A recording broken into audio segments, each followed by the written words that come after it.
Yeah, baby, Alyork Sports, man. Y'all know how it does, man. I give it up to y'all every fucking time, man. I holds nothing back, man. So let's get right to it, man. So much to do and so little time. So let me bring this back here and let's get the 15 quickest minutes of sports going.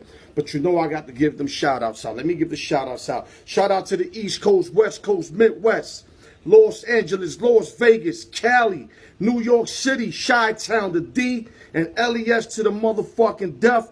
Shout out to my boy Elvis and Who Dat Nation. Don't worry about it, man. You need Bridgewater to hold y'all down for when Breeze come back. Bridge getting the highest pay as a backup, so he should hold it down. Shout out to Syndicate Radio TV, my boy Dino. You already know. Shout out to Tony Sports, Nova Parker, Holly Hot Wheels, Justin Yu, and of course, last but not least, shout out to my boy D Beeman. Now let's get right into it. We're going right into the NFL. We're going to the New York Football Giants. They made a big decision today. They're going to start the rookie Daniel Jones over the two-time Super Bowl champ Eli Manning. I personally have to say that the Giants brass gave him all the loyalty that he deserved. They actually let him stay a little longer than what I originally thought. I thought they was going to bend, kick Eli back last year and start the process of bringing in a new QB. And you got to thank the Giant brass for what he did, man. Because let me tell you something. Eli, if you ask me, he won them 2 Super Bowls, man. Now, I'm not saying the team didn't play well. The team did they think. But Eli had the ball on both last possession against the greatest franchise in football and possibly the greatest quarterback ever in Tom Brady and the New England Patriots. And on 2 different occasions, which cost me about no line, dog, no line, 6 dimes total, because I teased the first one when it was the 14 spread, the first Super Bowl. I won that, but then I lost real big on the second one. I took New England money line when Manningham made that incredible catch. You know what I'm saying? So, yes, I do love Eli, but I kind of not like him for that Super Bowl and making that tremendous throw. But like they said, man, and like I say, it's over for the book of Eli, man. It's time to move on. You drafted this young kid, even though I thought you should have drafted Haskins. But you know what? Jones looked, real solid in, preseason football. He's laying out some darts. He seems like he's ready to go. I think Eli being a mentor for this young kid would be perfect if Eli's willing to take that role, which I think he should. I think Eli should just collect that money and then, and mentor this young kid, man. And like I said, let me give you Eli's total numbers. 234 career games. He's 116 and 116 career record, which is not your prolific Hall of Fame quarterback numbers. 60.3% pass completions, over 56,000 yards and a half. Working on 57,000, 7 yards per pass average, 261 touchdowns, 241 picks, which is not a great ratio. And the book of Eli is closed as of now. Now I'm going to ask y'all, and actually y'all can push this to Thursday's show, which is on Facebook Live at 1:30 Pacific. Does Eli Manning belong in the Hall of Fame? Now, this is a question I went through a lot of individuals. Me personally, gun in my head. I'm going to use my motto and my saying against myself. Gun in my head. I'm going to have to say he squeezes in because the 2 dramatic Super Bowl wins. If he does not win both of those Super Bowls, if he wins one, I don't got him in the Hall of Fame. The fact that he had 2 game-winning drives, hitting Plaxico Burress on a slant for one, and then, Manahan with the big catch. You know what I'm saying? And not only that, Tyree had a big catch in game 1, an incredible catch where he caught it on his helmet. You know what I'm saying? And, incredible plays, incredible plays. Those 2 Super Bowls, to me, got Eli Manning in the Hall of Fame. And I know he had horrible years. A lot of people, y'all going to be like, yo, Al, you bugging. How do you give a guy with a 500 record? How do you get him in the Hall of Fame? Some of y'all going to say, he's horrible under pressure. Let me say something. There was a time when Eli Manning led the league with comeback victories in the 4th quarter. You also got to insert that. Eli Manning, he tears up the good teams. He throws over 300 yards against the good team. Last couple of years been horrible for him. He ended horribly. But that doesn't mean because he ended horribly, he does not get in the Hall of Fame. I'm going to squeeze him in. This could go either way. When I tell you it's like 50.5% to 49.5% that's exactly where I got him. But I got the 50.5 that he should get in. Because he beat the best in football twice. Twice. Salute to Eli Manning. Take over your role as a mentor and lead this young kid to a great career, man. Now we going right to Dallas. My Dallas Cowboys are 2-0 this year. A lot of y'all going to say, oh, they beat 2 0-2 teams. First of all, you're right.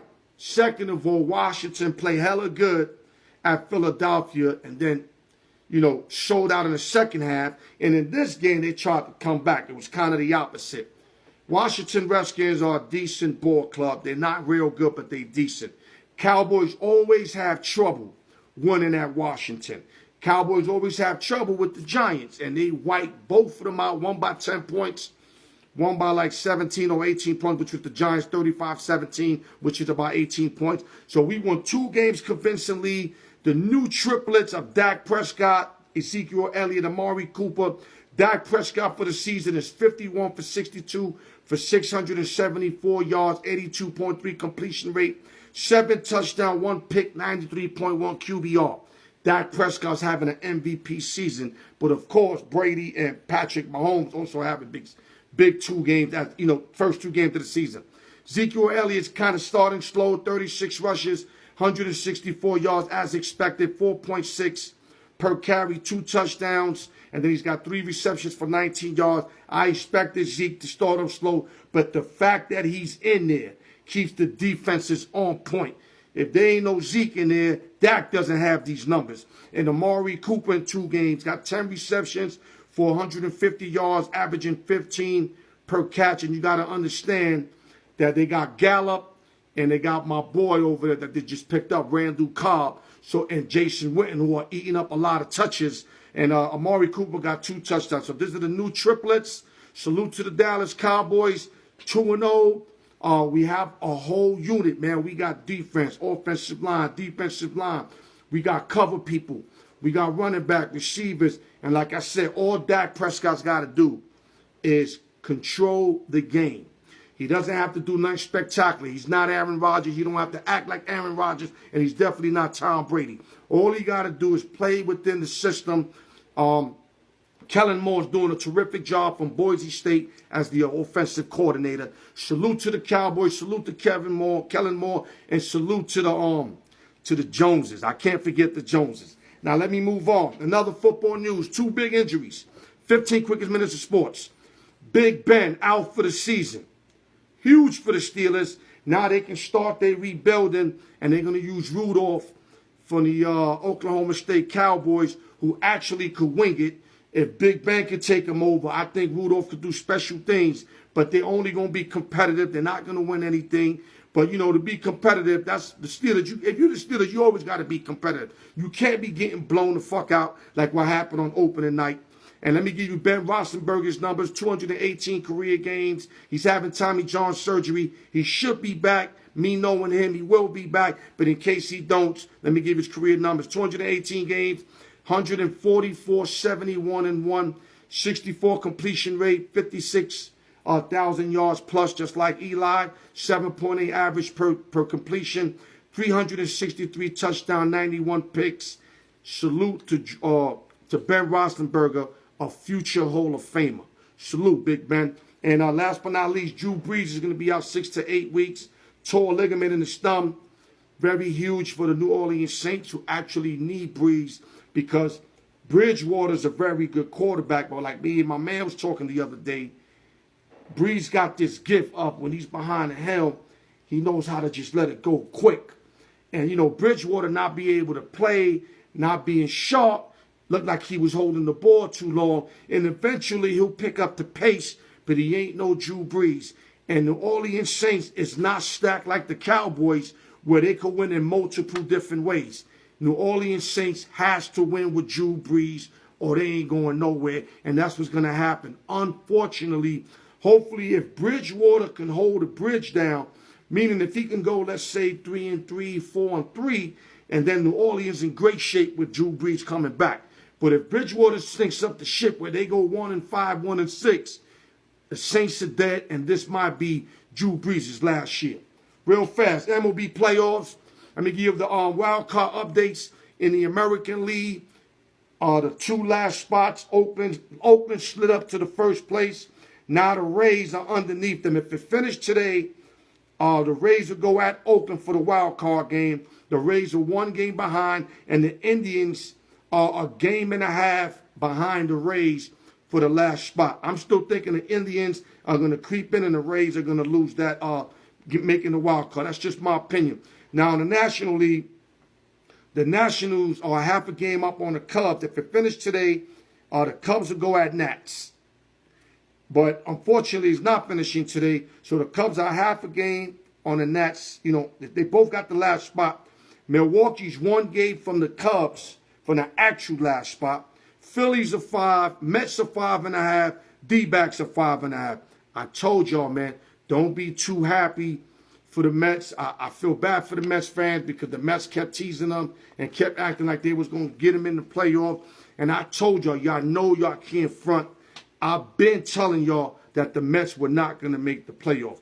I said if they did make it, they can cause a lot of problems. But I just knew they weren't, because they got too many holes, you know, from their bullpen, from the bottom part of their lineup. They got great starting pitching, and they do got some great individuals in their lineup as Pete Alonso, Rosario, you know, and all these young guys that they got, man. McNeil, I mean, I can't mention them all. Conforto, Mets are looking good for the future. Y'all got something to look up to. And with that, like I said, 15 quick minutes of sports. I'm Alyork Sports. I thank you guys for tuning in on a regular basis. Like I said, salute to Syndicate Radio TV, Holly High Wheels, Vegas Divas, Lower Park and Mine, every Thursday, 1:30 Pacific, 4:30 Eastern. We on Facebook Live. Don't forget to tune in. And like I said, get your credit fixed. Never too late. IG me, inbox me, email me, al.newyork@yahoo.com. We'll take you on. Thank you guys. I love you guys. You guys are the best. Alyork Sports. Coming at a theater near you. 100, y'all.